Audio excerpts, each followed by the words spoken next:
muna tayo. Mga bobo, dyan lang kayo ha.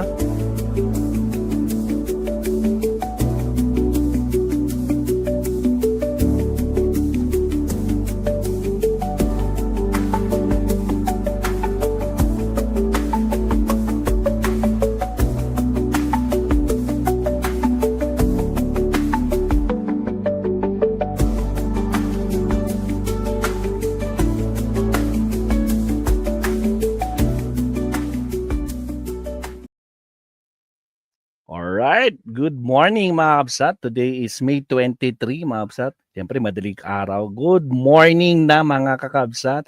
Kamusta na mga kabsat? Shout out po sa ating mga kasama dito. Siyempre kasama yung mga garapatang nagsisiiyakan mula pa kanina. No? So ito, tingnan natin to guys, no? Yung mga sumunod sa utos na order ng ating Pangulong Bongbong Marcos kahapon mga kabsat. Tingnan natin. As of May 22, 5 p.m. mga kabsat.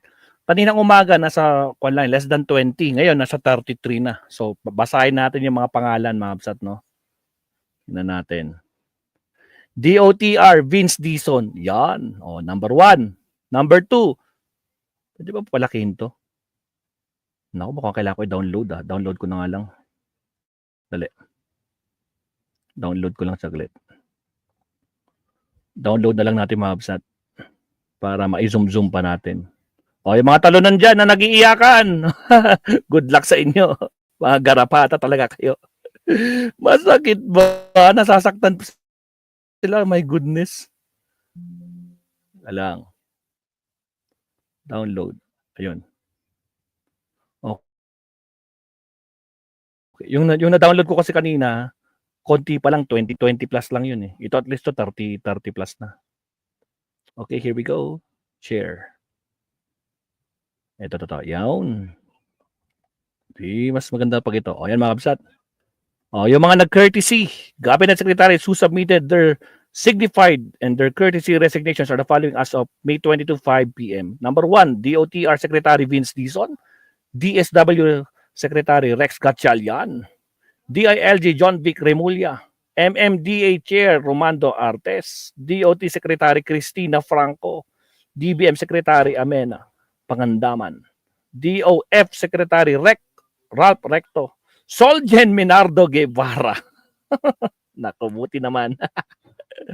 DMW Secretary Hans Leo Kakdak, DICT Secretary Henry Aguda, DOJ Secretary Jesus Crispin Remulla. Number 12, PCO Secretary J. Ruiz. Naku, parang kilala ko na. Kabsat Tokis, Kabsat Trunks, parang kilala ko na kung sinong susunod na PCO Secretary. Nararamdaman nyo na ba? Di ba? Nako, DA Secretary Francisco Tio Laurel Jr., DOLE Secretary Benevido Lagesma, TESDA Director General Jose Benitez, Executive Secretary Ben Hur, Lucas Bersamin, DepEd Secretary Arsenio Balisacan, Presidential Advisor for Investment and Economic Affairs Secretary Frederick Go. Number 18. O, next, number 19 tayo sa taas. DAR Secretary Conrado Estrella, DOE Secretary Rafael Lotilla, DepEd Secretary Sani Angara. Okay lang yan kasi kung naman to, senador to eh. DNR Secretary Maria Antonia Julio Loizaga, DOST Secretary Renato Solido, DND Gilbert Teodoro. Aba, pati si Gilbert Teodoro. Wala pa to kanina eh. Yung unang live natin, wala pa to.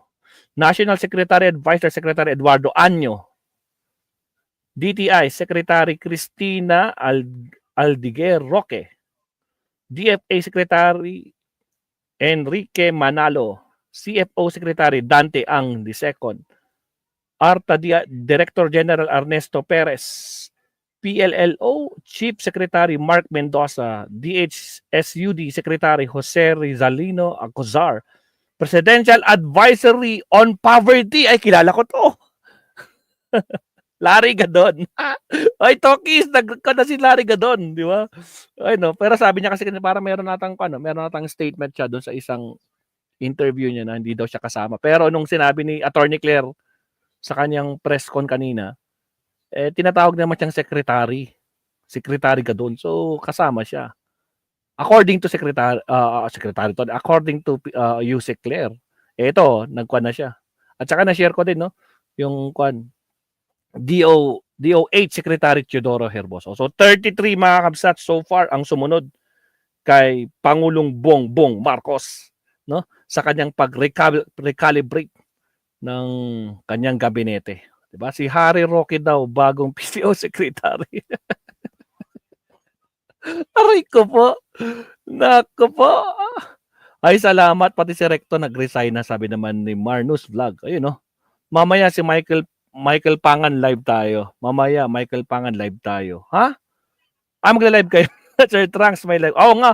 Guys, supportahan nyo. Naka-live yan si Kabsat Trunks. Anong oras kayo usually? Kasi kung 12:30 ngayon. Anong oras ka usually, mga kwan, alas 6 yata to.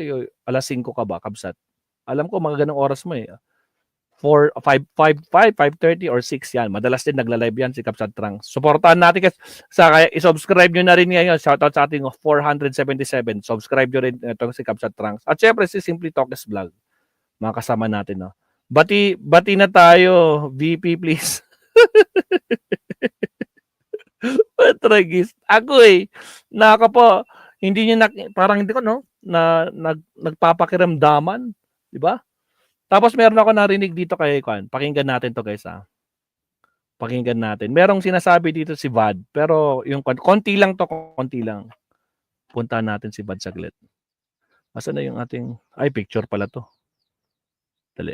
May sinasabi si Vad, mga kabsat regarding sa mga tiwali. Pero sinabi niya kasi dito si Larry Gadon. Pero syempre hindi pa updated kanina. Ngayon nag-resign na si Soljan Guevara. Podcaster nag-react sa pwesto. Resign. Ito. Wait lang. Pakinggan natin ng saglit lang to. Okay.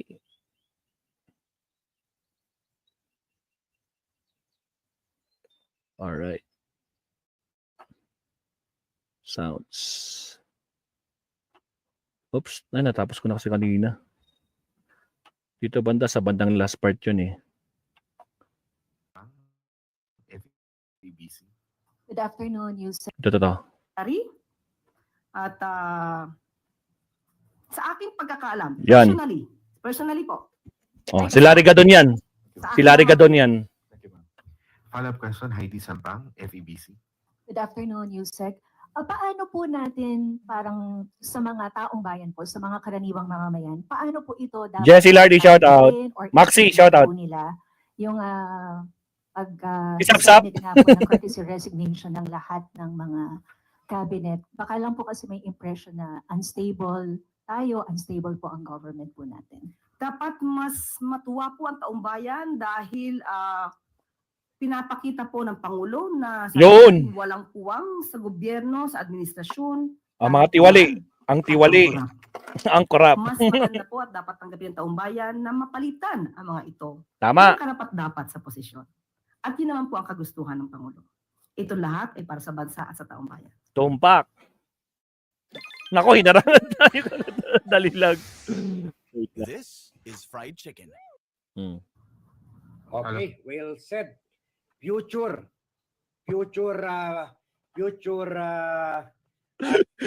Huwag mo na magsabihin, bad future. May pa-future ka pa. Wag muna. Baka maurong. Presidential Communication Secretary Claire Castro. Ikakampanya na kita. Sana pakinggan tayo ni President Bongbong Marcos. So, sino-sino ang recommend ko dapat alisin na? Ayan. Pakinggan natin to. Ito yung mga recommendation ni Vad ngayon. Sino yung mga pwedeng tanggalin na dyan sa pakinggan natin yung mga suggestion ni Vad, mga kapsat. Dapat alisin na itong si Ralph Recto. Imbes turuan ang gobyerno paano magtipid. Yung mga mahilig gumasta dyan, investigahan yung mga katiwalian nila Romualdez sa budget. Hindi. Ang solusyon niya para... Teka lang, bilisan nga natin to para mas mabilis matapos. Dali, playback speed. Bilisan natin. Okay, here we go. Para gawing stable ang gobyerno, more taxes sa atin. Kawawa tayo. Dapat rin tanggalin si Boying Remulla. Sa akin, ito ang nagbigay ng maling advice na huwag tayo tumulong sa ICC nung kapapasok pa lang ng Marcos administration. Kaya tumagal yung pagka-aresto ni Duterte dahil hindi tayo nagko-cooperate sa ICC.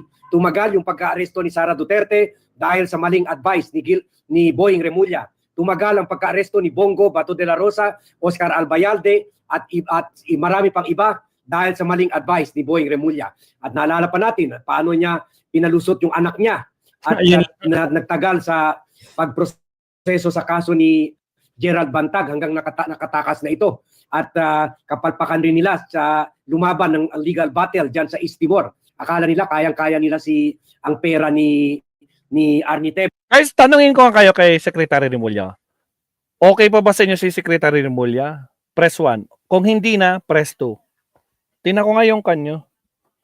Yung mga saloobin mga absat. Press 1 nga sa mga may gusto pa kay Secretary Remulla. Chris Pink, DOJ Secretary Remulla. Malamang yung mga DDS magtuto dyan. Pero gusto ko makita yung mga supporter ni Pangulo. So gusto pa ni Ma'am Ninita si Deo Marte, gusto pa din siya. Okay. Pero actually sa totoo lang magiging totoo ako sa inyo Medyo sablay din kasi yung nangyari, yung totoo yung sasabi ni Sir Bad, yung nangyari sa anak niya. Ang bilis, 'di ba? Kumbaga parang ang bilis na yung kaso kahit na on the spot na nahuli. Yun lang, doon kaya nga sumasablay doon. Pero so far doon lang naman siya sumablay so far na nakita ko. Pero the rest okay naman siya, Yun lang, doon lang sa anak niya kasi parang kinampihan talaga niya yung Kumbaga syempre DOJ secretary yung tatay niya. Tapos ganun kabilis. Doon lang naman, pero the rest okay naman siya yung mga ibang work pero doon lang talaga. So far marami pa rin nagwawan, Gusto pa rin si Secretary Remulla. Okay. O sige, tuloy natin to, Vad. Okay. Pero hindi pala. So nakakahiya yan. Kaya sa akin, okay, nakaserve ka na sa bayan, palitan ka na, Boying Remulla. Ilagay dyan si former Justice Antonio Carpio, si John Vic Remulla rin. Ito rin nagpasikat na binulgar kung paano nila plinano yung pag-aresto ni Duterte. Kaya yun ang ginamit basehan ni Amy Marcos para investigahan sila at nadamay pati si General Nicolas Torre. Dapat tanggalin na rin ito si John Vic Remulla. Pwede nga ilagay DILG Secretary. Kung hindi man pwede ilagay PNP Chief. Ilagay si General Nicolas Torre sa Interior Secretary. Itong si Laurel Tew, multimillionaire ito. Mukhang hindi naman magnanakaw, dapat i-retain ito. Si Laguesma ng Labor, dapat tanggalin. Wala akong naramdaman na nagbibigay ito ng trabaho. Marami pa ako nakabigay ng trabaho dito, 30 na trabaho binigay ni Bat dito sa East Zamboanga Business and Events Place. Kaya andito tayo nagtsatsaga sa kwarto ko habang may magandang opisina ako sa Manila. Andito tayo sa Zamboanga para lang tiyakin mag-aabot pa ng 50 yung mga tao nire-recruit namin para magkaroon ng trabaho, para maggumanda ang buhay nila. Pero ito si Laguesma, wala akong naramdaman nakabigay ng trabaho. Ito rin sa health, si Ted Herbosa, wala rin ako naramdaman. Itong neighbor ko, si Housing Secretary Jose Acusar, hindi pa nag-resign pero wala rin ako naramdaman na ginawa nito. Si Vince Sison, kapapasok lang pero marami lang nagawa sa transportation. So ito, si Education Secretary Angara, siya yung naka-expose na magkano ba yun? 20 to 30 million yung fake scholarship fund ni Sara Duterte. Okay ito si Sunny. Hindi lang dahil kaibigan ko yan, pero okay naman yan. Hindi, at good boy yan, yan playboy, kagaya ng tatay niya. Kaibigan ko rin. Sino pa ba? Ito rin, si Environment Secretary Maria Antonia Loizaga, wala itong ginagawa sa environment. Ang ginagawa lang daw nito, umiikot mag-seminar sa buong mundo sa pera natin. Ito rin si Budget Secretary Amena Pangandaman, ninakawan na siya sa budget nila Speaker Romualdez, wala ring ginawa na natutulog sa pansitan o takot na takot kay Romualdez, dapat palitan na rin ito. Si Tourism Secretary Cristina Prasco, naalala mo nyo pa yung katiwalian nila dyan, yung mga kinopya nila ng mga video sa ibang bansa, dapat tanggalin na ito. Matagal na. Anyway, natalo na ang nanay niya, si Gwen Garcia sa Cebu. Wala ng political power ito, tanggalin na rin. So, si Secretary nanay pala niya si Gwen Garcia. Copy-paste. So, nanay pala niya si Gwen.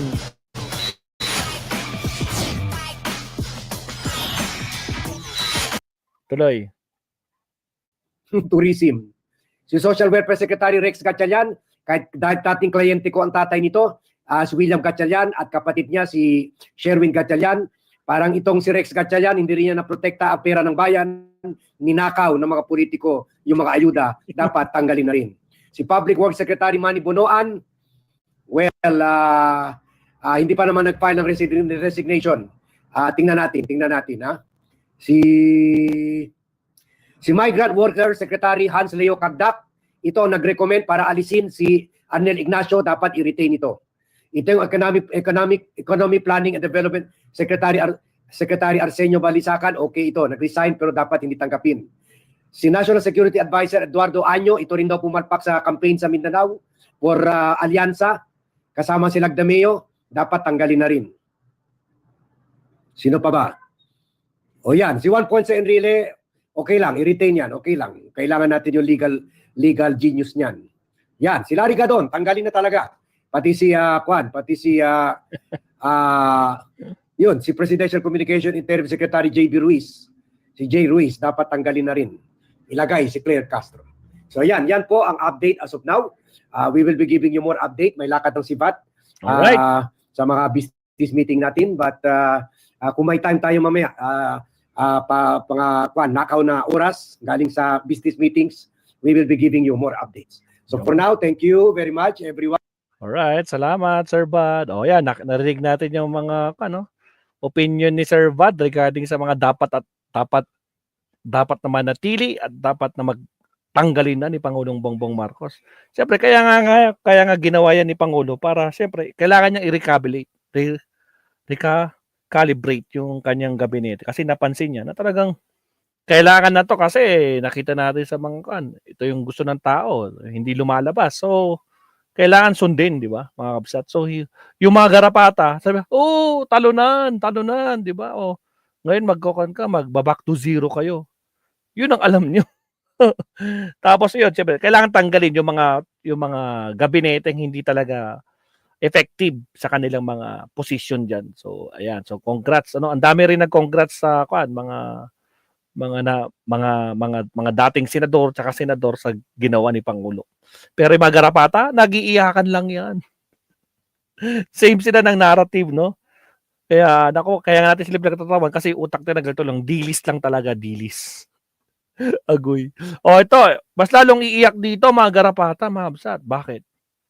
Nako po, nakita nyo na ba to? Agoy, asan na yon?